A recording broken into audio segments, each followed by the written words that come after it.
Hey, welcome back to the channel. How you guys doing today? Before I start, please hit the like button, subscribe, leave a comment, share on your Facebook, and let's get right into it. Today I'm going to be talking about prophecies. Usually in time of war, people start thinking, oh, we're near the end of time. Now with the situation of Russia and Ukraine, we intend to try to look for signs. And a lot of people that are ignorant always comes and say, this is end of times and we have to do something. And that's just of them of just reading, skimming and looking for what they want to believe. I mean, if we go back, it's been like that. War's been from the very beginning. But if we look at some of the scenarios, that is written in the Bible, where we think, of current disasters, it's just, where we think it's going to be absolute. In the Japanese War, when we, did the atom bomb, people, I can guarantee you people in Japan thought it was the end of the world, and then World War II with Hitler, almost eliminating the whole Jewish race. So prophecies in the Bible are visions that were given to John, I think it was, to Daniel, where to me, and this is my personal opinion, the Bible gives us, let's say, the GPS to paradise, right? It gives us the instructions also, how to become a better Christian, how to live our lives like Jesus wanted us to, how to live without any, any worries, because if you know that God has your back, he takes care of you no matter what, then there's nothing that we should worry about.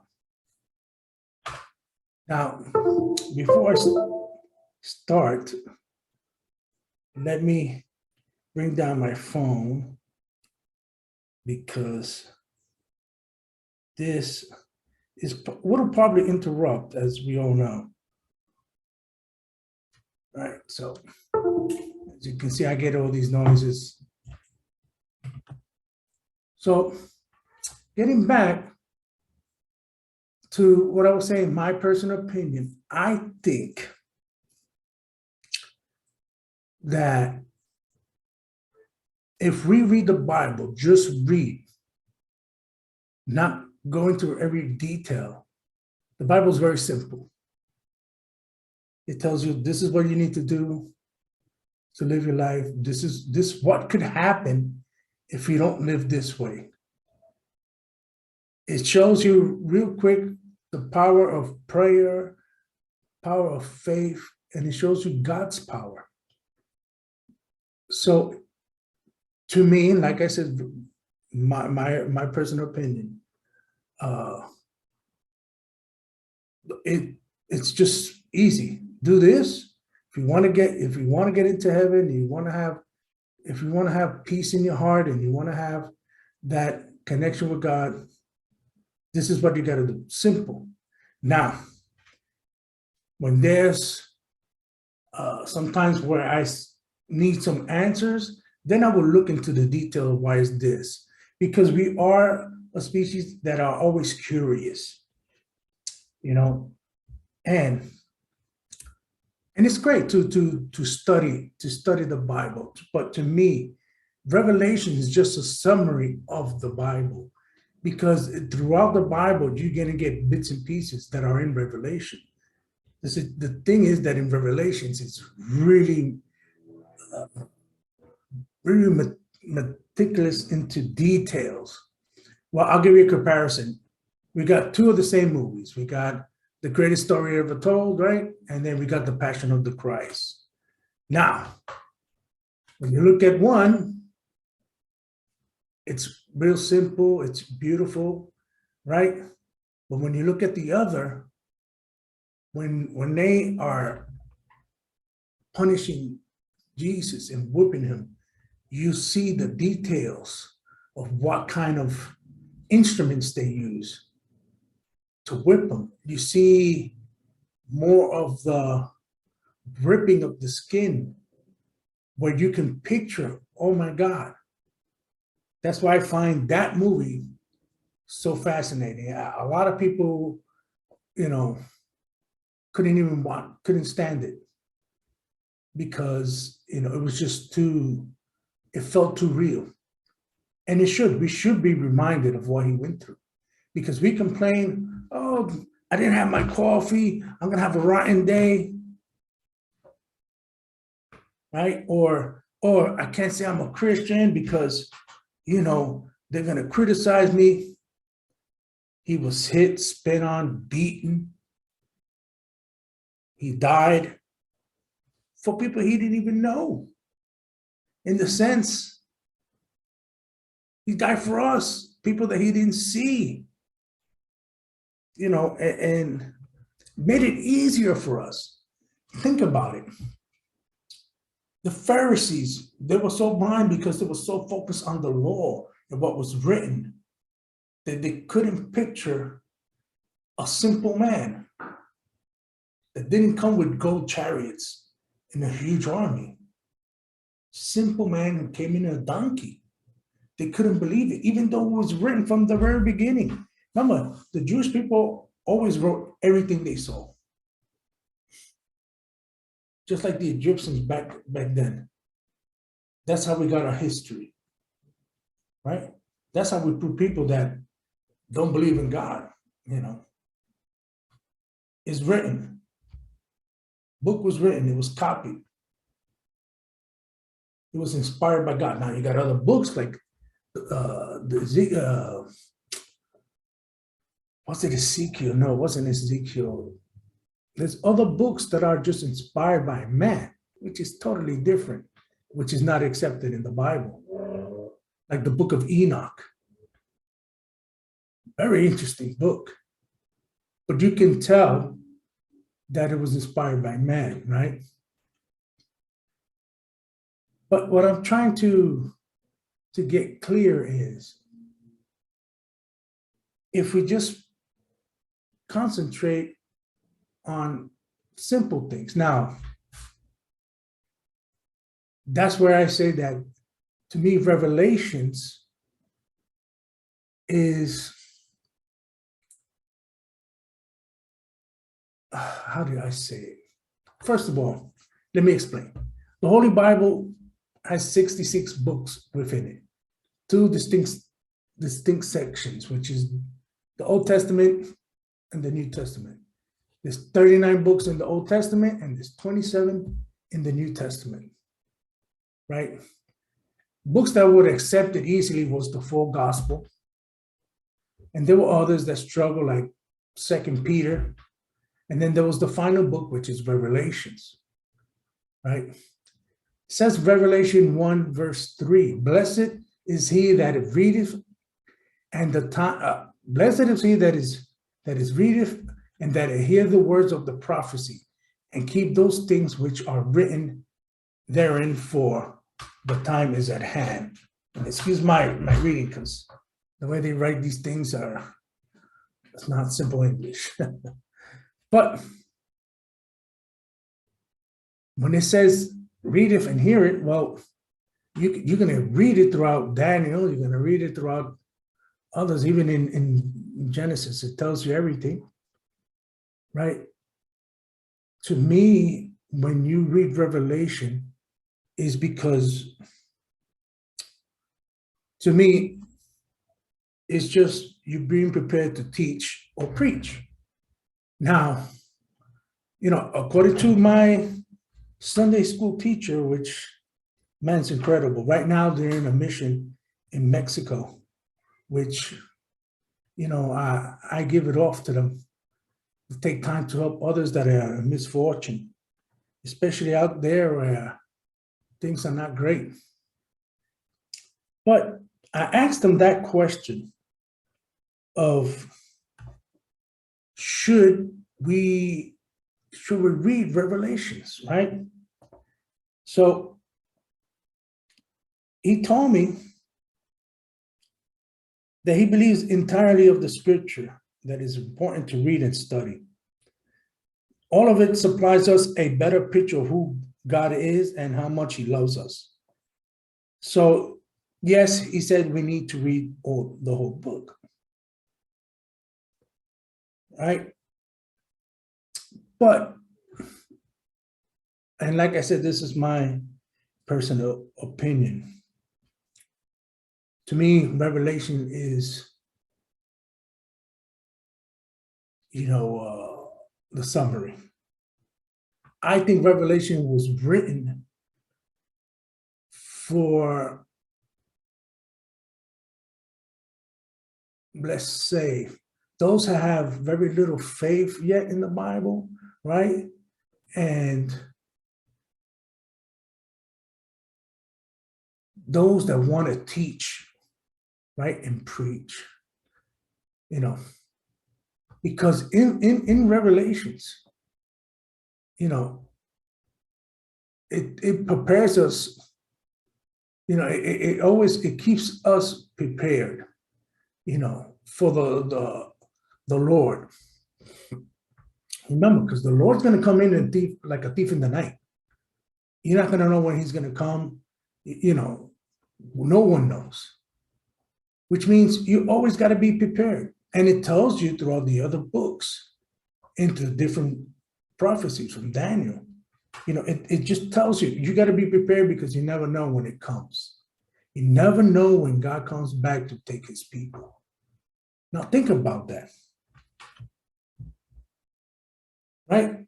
A lot of us, and the very beginning of me learning, I would think, well, I can get away with a couple of things. I just got to look out for the signs and then, and say, God, forgive me. It doesn't happen like that. There's no cheat code.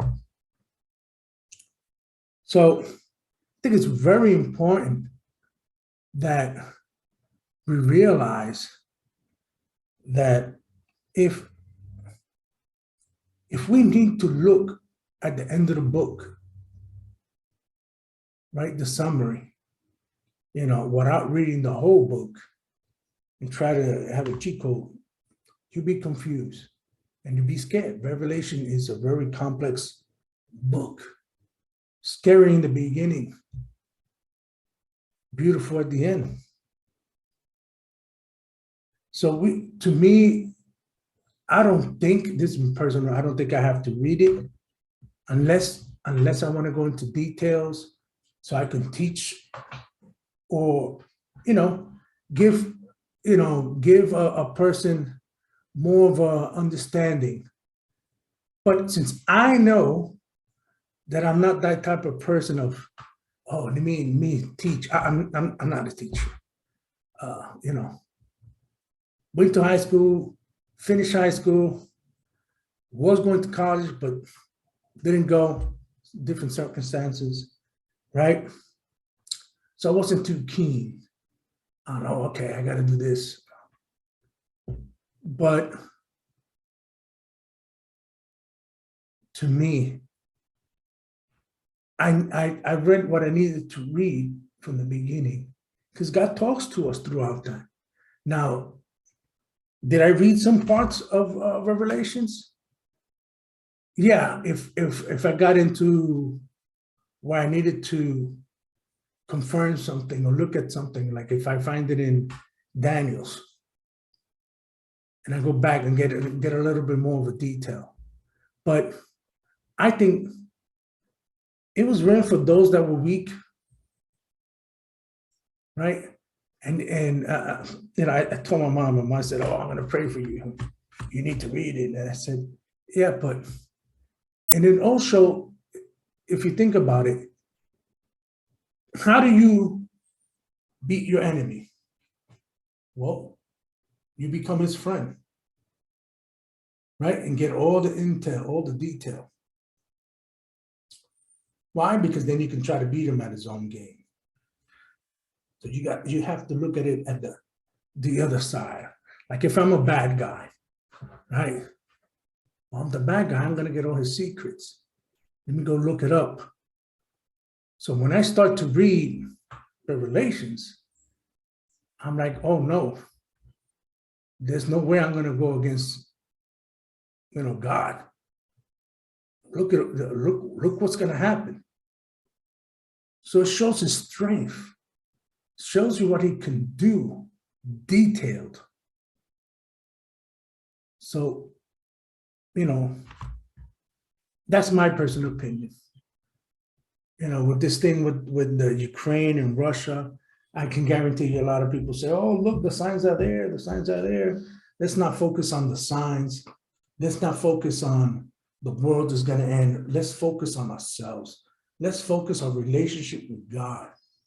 Let's take time to fast, have that communication, pray for others, pray for ourselves. I love it. I ask for prayers, to, from people that I know, because it's, every day gets harder and harder, especially when you're more and closer to God. The devil makes it more difficult. Let me tell you something. I started to read a little bit of the book of Enoch. It's very interesting, and they talk about the watchers. The watchers are these angels that were watching over us, and all of a sudden they came down, had sex with the women down there. Well, those angels, part of them was Satan, 7 archangels. No, wrong. There were 7, but it was really, it's really like 6. They're fallen angels. And the names are just so hard to really say. One is, of course, greed. The other one is envy, lust. It's like the 7 deadly sins. That's what they're really called. Satan is in there. It's just interesting how we view things. When I was reading that, I realized that the devil was the most beautiful angel that God had. But he wanted that God-like. He wanted to be God. Right? Now, he convinced Eve, right? And say, why you can't eat from that apple, that beautiful looking, red, perfect apple. So what does that tell me? That he uses our sight, where it makes it look so beautiful, uses our brains in a sense. It's not that he can get into your thoughts, but he knows that we're going to want things. Think about it. What do we do most of the time? Oh, you see these young kids take pictures of themselves, right? Looking for that fame. But they've already won that way. Wanting things, wanting what others don't have, so you can be superior. He uses beautiful things to get into our heads, so we can walk away from righteousness, right? Think about it. it got me, you know. When I was young, the only reason why I wanted to go to church was after church, we go to McDonald's. That explains why I'm so fat, right? And we didn't have, Carl's Juniors or In-N-Out. You know, in New York, it was just McDonald's or Burger King. That's it, or Jack in the Box. But now we got computers, professional video cameras, and this. We got cars that drive itself, right? So we're already losing. That's why I say that fasting is very important. Give up this. Give up this material. Because when you die, it doesn't go with you. Give it up. I know most of us can't live without, looking at it, information. Can we take advantage of that? Yes. Now, I'll tell you one thing. When those two witnesses come, and they're not going to come to New York, they're not going to go to Texas, they're not going to be nowhere near the States. Those two witnesses that are in the Bible, I'm not going to tell you where, because I think you should read it, find out, because it's beautiful. Those two witnesses are going to be in Israel, the Holy Land. But see, what the devil didn't think, I don't think he thought of the situation. Giving those people that invented the phone and that got this technology going, we're going to know about those two witnesses. Because I guarantee you, when they start talking, and you're going to see people taking videos, it's going to go viral. It's going to break down the internet. Okay, and then not only that, when they put them down, so you'll know when it's time, but we don't need to worry about that. Believe me, if I'm still around and I get to see those two witnesses, even if it goes viral, boy, I'm shaking in my boots, because that means I wasn't good enough yet.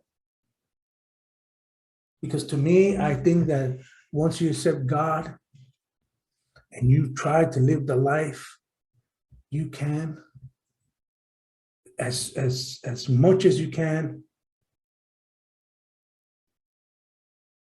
once your mission is done, it's your time. You go. That's why a lot of people say, well, how come only the good die and the bad stay alive? Well, I think everybody has a mission, no matter how it is, whether if you're innocent, whether, a child, which is, terrible. To me, the end is when we die. Hopefully, I can be in paradise before that second coming. Because let me tell you something, that second coming is going to be scary. Not because I'm afraid of Jesus or anything. It's because you're really going to have to prove to Jesus and God that he's the only one in your life. And it's easier said than done. Because if we're struggling now, what makes you think we're going to struggle even more? I don't know if this makes any sense. Like I said, I do these videos for maybe someone that sees it differently, maybe like me. It is sad what's going on in Ukraine and in Russia. But it's also sad what's going on here and in other countries. I'll give you an example. Look at our church that's going to missions to Mexico, building schools for children, building, bathrooms, simple things that we take for granted.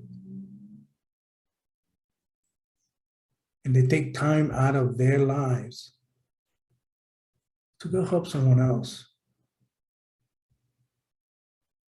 I think we should do that once in a while. We don't have to go to Mexico. We'll go out. Maybe the person that you see on the street asking for money, buy them some food. You don't have to give them money. Give them a blanket.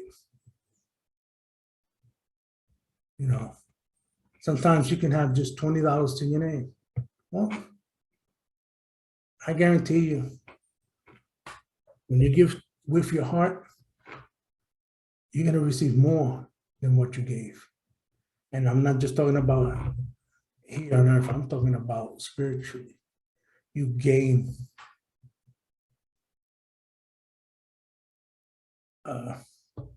All I ask is for prayers for those in Ukraine and Russia.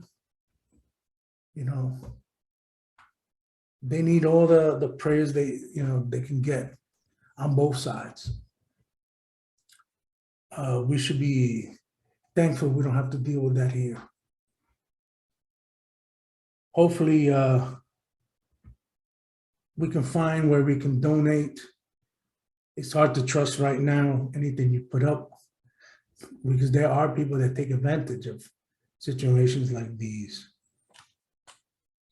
So please share this video. Go into the YouTube and press like, comment, leave me any questions. It'll take you less than a minute just to answer. What would you like to talk about? What would you want me to talk about? But please share, it's important.